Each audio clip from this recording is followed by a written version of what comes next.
चला आज आपण बनवूया होळी स्पेशल पुरणाची थाळी, ज्यामध्ये टम्म फुगणारी मऊ लुसलुशीत पुरणपोळी आहे. त्यानंतर खमंग खुसखुशीत कुरकुरीत अशी कांदा भजी, बटाट्याची सुकी भाजी आहे आणि आमटी. पुरणाचा स्वयंपाक करायचं म्हटलं ना तर काही माझ्या मैत्रिणींना कंटाळा येत असेल किंवा असं वाटत असेल की किती तो स्वयंपाक आहे. पण तुम्हाला सांगते, आज मी या पद्धतीने तुम्हाला सांगणार आहे की जेणेकरून तुम्हाला हा पुरणाचा स्वयंपाक पण अगदी सोपा वाटेल. पुरणाचा स्वयंपाक असो किंवा कुठलीही स्पेशल थाळी असो, हे सगळं करायला थोडासा वेळ लागतो. पण आज मी इथे काही टिप्स सांगणार आहे, ज्यामुळे हा स्वयंपाक पण अगदी लवकर होईल. तर आज आपण पुरणाचा स्वयंपाक करतोय, त्यासाठी मी सगळ्यात आधी तुम्हाला काही टिप्स सांगते. सगळ्यात आधी आपण पुरण शिजवून घ्यायचं. जर तुम्हाला हे संध्याकाळी करायचं असेल, म्हणजे पुरण तुम्हाला संध्याकाळी करायचं असेल, आता होळी स्पेशल आपण ही थाळी करत आहोत, म्हणजे आपल्याला संध्याकाळी स्वयंपाक करावा लागतो. तर मग काय करायचं, दुपारी म्हणा किंवा सकाळच्या जेवणामध्ये म्हणा किंवा सकाळी जेव्हा आपण किचनमध्ये असतो, तेव्हा ही डाळ शिजवून घ्यायची. त्यानंतर त्याचं पुरण वगैरे सगळं तयार करून घ्यायचं. म्हणजे संध्याकाळी फक्त आपल्याला पुरण काढायचं, जर आपण फ्रिजमध्ये ठेवलेलं असेल, तर फ्रिजमधून काढायचं आणि लगेचच त्याच्या पुरणपोळ्या करायला घ्यायच्या. त्यासाठी आज मी सगळ्यात पहिले पुरणपोळीच करणार आहे. तर त्यासाठी मी इथे 1 कप चणा डाळ घेतली. तर ही चणा डाळ किंवा हरभऱ्याची डाळ स्वच्छ धुवून घ्यायची. 2 ते 3 वेळा स्वच्छ धुवून घेतल्यानंतर यामध्ये कुकरमध्येच मी त्याच्या दुप्पट पाणी घालत आहे. 2 कपपेक्षा थोडंसं जास्त पाणी यामध्ये घातलं आणि याचं झाकण लावून आपण मीडियम गॅसवर 4 ते 5 शिट्ट्या काढून घेऊ. इथे कुकरच्या 5 शिट्ट्या झालेल्या आहे. कुकर थंड झालेला आहे. प्रेशर पूर्ण गेलेलं आहे. आता आपण झाकण उघडून बघितलं तर हे बघा, डाळ अगदी छान शिजलेली आहे. आता यातलं सगळं पाणी काढून घेऊ. कारण आपल्याला आमटी करायची आहे आणि जर आमटी करायची असेल ना, तर पुरण शिजताना थोडं जास्त पाणी घाला. मी इथे 2 कप 2.5 कप पाणी घातलं होतं. तरीही याच्यापेक्षा मला जास्त पाणी लागलेलं आहे नंतर आमटी करताना. तर थोडं पाणी जास्तही झालं ना, तरी पण काहीच हरकत नाही. तर हे बघा, या पद्धतीने मी जाळीवरती काढून किंवा या चाळणीवरती काढून मी सगळं पाणी काढून घेतलं. आता ही जी डाळ आहे ती परत आपण या कुकरमध्ये घालू. यातले 2 चमचे डाळ मी अशीच ठेवते आणि ती विदाऊट साखर याला थोडंसं या पद्धतीने मॅश करून घेते. तर जेव्हा आपण कटाची आमटी करू, तर त्याच्यामध्ये थोडीशी थिकनेस यायला किंवा थोडी आपल्याला आमटी जर जास्त पाहिजे असेल, तर थोडीशी डाळ काढून घ्यायची. तर हे बघा, या पद्धतीने मी थोडीशी डाळ काढून घेतली आणि याला थोडं मॅश करून घेते, म्हणजे आपली आमटी अगदी छान एकजीव होईल. आमटीची डाळचं मिश्रण तयार झालेलं आहे, हे आपण बाजूला ठेवू आणि आता पुरण करायला घेऊ. तर कुकरमध्ये जी आपली डाळ आहे, त्यामध्ये मी 1 कप साखर घातली आहे आणि आता याला एकदा छान मिक्स करू आणि गॅसवर ठेवू. आता याला चांगलं शिजवायचं आहे. आता मी काय करते, पुरणामध्ये घालण्यासाठी वेलची बारीक करून घेते. तर वेलची बारीक करताना मी मिक्सरमध्ये थोडीशी साखर घेतली. त्यानंतर 2 वेलची यामध्ये घातल्या आणि थोडीशी जायफळ यामध्ये घातली आणि हे एकदा फिरवून घेतलं. आता हे पुरण शिजवताना ना, गॅस माझ्याकडून थोडा मोठा राहिला आणि तेवढ्यामध्ये ते पुरण खालून थोडंसं करपलं.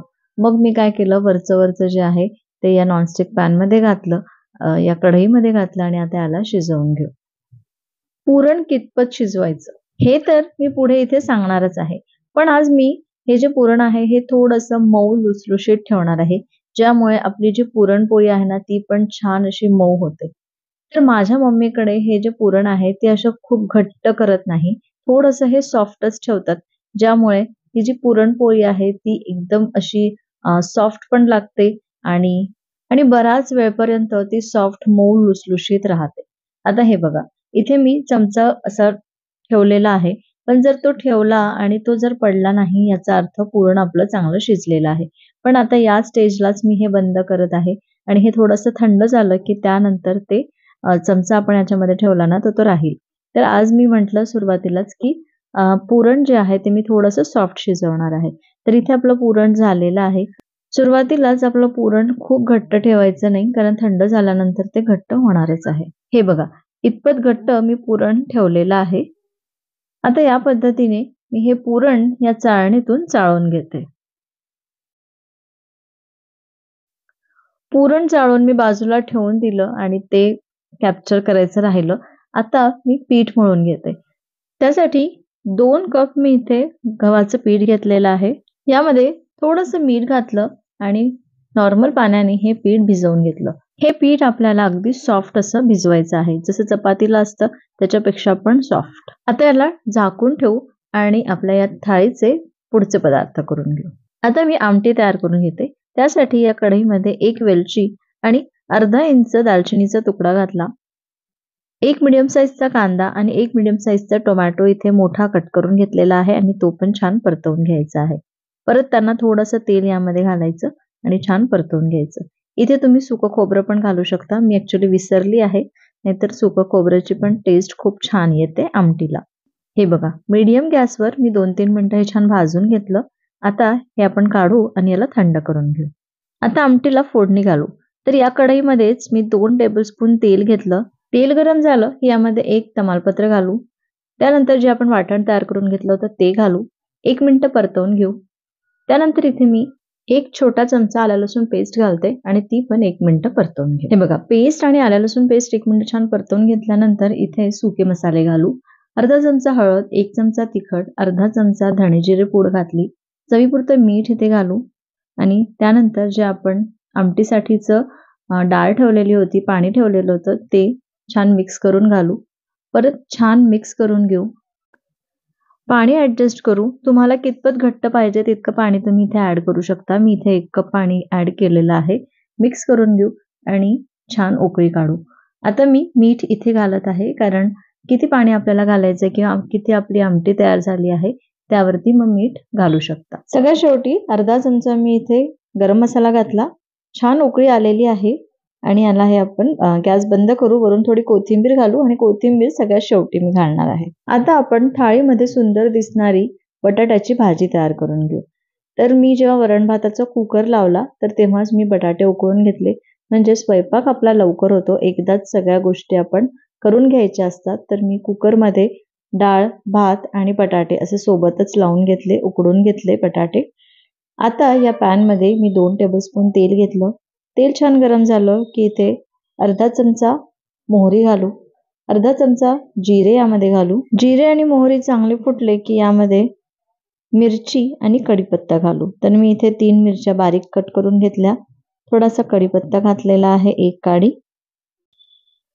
आणि अर्ध्या मिनिटानंतर यामध्ये 1 छोटा कांदा मी बारीक चिरून घेतलेला होता तो यामध्ये घालू आणि हे सगळं छान परतवून घेऊ. तर इथे हा कांदा थोडा सॉफ्ट होतपर्यंत परतवून घेऊ. कांदा 1 मिनिट परतवून झाला की छान सॉफ्ट झालेला आहे. आता यामध्ये अगदी पाव चमचा मी आलं लसूण पेस्ट घालत आहे. आपल्या बटाट्याच्या भाजीची क्वांटिटी खूप कमी आहे म्हणून मी इथे अगदी कमी घातलेला आहे.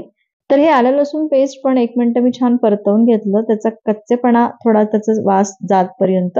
त्यानंतर यामध्ये हळद आणि मीठ घातलं चवीपुरता आणि बटाटा उकडलेला यामध्ये घातलेला आहे. छान मिक्स करू आणि बस वरून कोथिंबीर घालू आणि आपली ही बटाट्याची चमचमीत भाजी तयार आहे. अशी भाजी मला खूप आवडते आणि स्पेशली आयुषला तर अतिशय आवडते. आता ही भाजी बाकी आपली थाळी होतपर्यंत झाकून ठेवू. आता आपली भाजी तयार आहे, आमटी तयार आहे, पुरणाची सगळी तयारी झालेली आहे. तर आता पुरणपोळी तयार करायला घेऊ. जे आपण पीठ मळून घेतलं होतं ते मी परत एकदा मळून घेते. थोडंसं त्याला तेल लावून घ्यायचं म्हणजे छान अगदी सॉफ्ट मळलं जातं. आता त्याचे छोटे छोटे गोळे घ्यायचे. जसे आपण चपातीला घेतो किंवा फुलक्यांना घेतो तेवढा घ्यायचा आणि इथे मी हा जो गोळा आहे ना तो थोडा छोटा आणि आपला जो पुरणाचा गोळा आहे तो थोडा मोठा ठेवते. म्हणजे पुरण व्यवस्थित जास्त भरलं जातं. आम्हाला पुरण खूप कमी पण किंवा खूप जास्त पण नाही आवडत पुरणपोळीमध्ये. एकदम मीडियम असं असावं म्हणून मी या पद्धतीचा गोळा ठेवते. जर तुम्हाला पुरण कमी आवडत असेल ना तर तुम्ही हा गोळा समप्रमाणात ठेवा आणि पुरण जर तुम्हाला जास्त आवडत असेल तर अगदी भरभरून पुरण तुम्ही यामध्ये घालू शकता. पण मग पुरण जर जास्त झालं तर चपाती व्यवस्थित लाटता येणार नाही. म्हणजे ही जी पोळी आहे पुरणपोळी ती लाटता येत नाही. ती थोडीशी आपल्याला हातानेच थोडी प्रेस करावी लागते. तर इथे ही काळजी आपल्याला घ्यायची आहे. तुम्हाला जशी आवडते त्या पद्धतीने तुम्ही इथे पुरणपोळी करून घेऊ शकता. हे बघा, जसं तुम्ही इथे बघितलं त्या पद्धतीने मी पुरण भरून घेतलं आणि आता याला छान लाटू. आता तुम्ही बघू शकता किती सुंदर ही पोळी लाटली जात आहे. अजिबात पुरण बाहेर येत नाही. आणि पुरण पण पोळीच्या पूर्ण काठी काठी जातं. असं होत नाही की मध्ये पुरण आहे आणि बाजूला काहीच नाही. पूर्ण शेवटपर्यंत पुरण हे गेलेलं आहे आणि तुम्ही बघू शकता की ते मस्त आपली ही पोळी छान लाटली गेली. आता आपण याला मस्त भाजून घेऊ. भाजताना तुपाचाच वापर करायचा आहे. तूप लावूनच पुरणपोळी भाजायची. त्याची टेस्ट खमंग अशी येते. आता हे बघा, अजिबात एडिटिंग न करता मी पुरणपोळी कशी फुगते हे तुम्हाला दाखवते. बघितलंत ना, पुरणपोळी किती छान टम्म फुगलेली आहे. आता यावरती मस्त तूप टाकू आणि दोन्हीकडून अगदी खरपूस अशी भाजून घेऊ. आता इथे सगळ्यात महत्त्वाची टिप, जर तुम्हाला पुरणपोळी मस्त अशी सॉफ्ट आणि लुसलुशीत पाहिजे, तर या ज्या पुरणपोळ्या आहेत त्या एकावर एक ठेवायच्या, म्हणजे त्या छान मऊ सॉफ्ट राहतात. आणि जर तुम्हाला अशी क्रिस्पी कुरकुरीत अशी खुसखुशीत अशी पुरणपोळी पाहिजे असेल, तर तुम्ही अशा छान वेगवेगळ्या टोपलीवरती, जसं आपण भाकरी वगैरे ठेवतो ना टोपलीवरती, त्या पद्धतीने पण ठेवू शकता. म्हणजे पुरणपोळी छान अशी क्रिस्पी होते आणि ती क्रिस्पी लागते. तुम्हाला पुरणपोळी कशी आवडते मला कमेंट करून नक्की सांगा. चला, तर आपली पुरणपोळी मी तुम्हाला एक करून दाखवली. याच पद्धतीने मी सगळ्या पुरणपोळ्या तयार करून घेणार आहे. आणि आजच्या आपल्या या पुरणाच्या थाळीचा सगळ्यात शेवटचा पदार्थ म्हणजे कांदा भजी. तर कांदा भजी तयार करून घेऊ. त्यासाठी 2 मीडियम साईजचे कांदे मी असे पातळ स्लाइस करून घेतले. थोडी कोथिंबीर घेतली. तुम्ही यामध्ये मिरची पण घालू शकता जर लहान मुलं खाणार नसेल तर. त्यानंतर अर्धा कप यामध्ये बेसन पीठ घालू. आता यात चवीपुरतं मीठ, अर्धा चमचा हळद, 1 चमचा तिखट, अर्धा चमचा इथे मी धणजिरे पूड घातली. थोडासा ओवा घालू. 1 चमचा तीळ घालू. आता सर्वात आधी हे पाणी न घालता थोडंसं मिक्स करून घ्यायचं. त्यानंतर इथे मी थोडंसं तेलाचं मोहन घालत आहे. जे आपण भज्यांसाठी तळण्यासाठी जे तेल घेतलेलं आहे, गरम करायला ठेवलेलं आहे, त्यापैकीच मी 2 चमचे, जे आपले पोहे खायचे चमचे असतात त्याच्याने 2 चमचे ते तेल घातलं. आता पाणी घालून आपण हे छान मळून घेऊ. पाणी पण आपल्याला अगदी थोडं घालायचं आहे. तर 3-4 टेबलस्पून पाणी घालून मी या पद्धतीने हे भज्यांचं पीठ भिजवून घेते. हे बघा, असं घट्टसर मी पीठ ठेवलेलं आहे. आता आपण भजे करून घेऊ. तर तेल गरम करायला ठेवलेलं होतं. तेल छान गरम झालेलं आहे आणि मीडियम हॉट तेलमध्ये आपल्याला हे भजे तळून घ्यायचे आहे. तेल सुरुवातीला व्यवस्थित गरम करून घ्यायचं, गॅस मोठा करून, आणि त्यानंतर मीडियम गॅसवर आपल्याला हे भजे तळायचे आहे. हे बघा, छान गोल्डन ब्राऊन रंग आलेला आहे आपल्या भज्यांना. काढून घेऊ आणि याच पद्धतीने मी दुसरी बॅच पण तळून घेते. आता आपल्या थाळीचे सगळे पदार्थ झाले आहे. वरण भाताचा कुकर मी ऑलरेडी लावून घेतला होता. तेव्हाच मी बटाटे पण उकडून घेतले होते.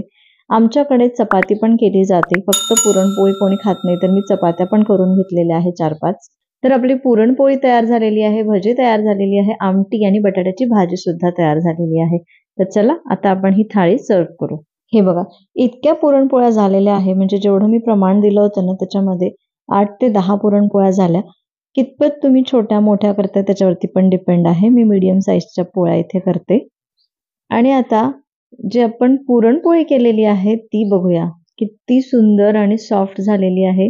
हे बघा, पुरण पण अगदी आतपर्यंत गेलेलं आहे. खूप गरम आहे पोळी, मला हातात पकडता येत नाहीये. मस्त, अगदी मस्त आपली ही पुरणपोळी तयार झालेली आहे. त्यामुळे मी इथे थोडी अर्धी कट करून घेते. हे बघा, अर्धी तोडून घेऊ आणि आतपर्यंत पुरण अगदी पॉकेट तयार झालेलं आहे, तुम्ही बघू शकता. आणि तोडताना किती सॉफ्ट झाली आहे हे पण तुम्ही बघितलं असेल. अगदी चपातीसारखी मऊ लुसलुशीत ही पुरणपोळी तयार होते. या पद्धतीने नक्की ही पुरणपोळी ट्राय करा. या होळीमध्ये ही थाळी एकदा ट्राय करा आणि मला कमेंट करून नक्की सांगा. व्हिडिओमध्ये ज्या काही मी टिप्स सांगितल्या आहे त्या पद्धतीने तुम्ही जर हा पुरणाचा स्वयंपाक कराल तर अगदी 1 तासात हा पुरणाचा स्वयंपाक तयार होतो. तर या होळीमध्ये ही थाळी नक्की ट्राय करा आणि मला कमेंट करून नक्की सांगा तुम्हाला कशी वाटली. आणि अजून एक, या थाळीमधला तुम्हाला कुठला पदार्थ आवडला हे पण कमेंट करायला विसरू नका. चला, तर या सगळ्या रेसिपीज आवडल्या असेल तर एक लाईक करा, जास्तीत जास्त शेअर करा आणि अजूनपर्यंत चॅनलला सबस्क्राईब केलं नसेल तर प्लीज सबस्क्राईब करा. पुन्हा भेटते अशाच एका मस्त रेसिपी सोबत उद्या दुपारी 2 वाजता. तोपर्यंत बाय बाय.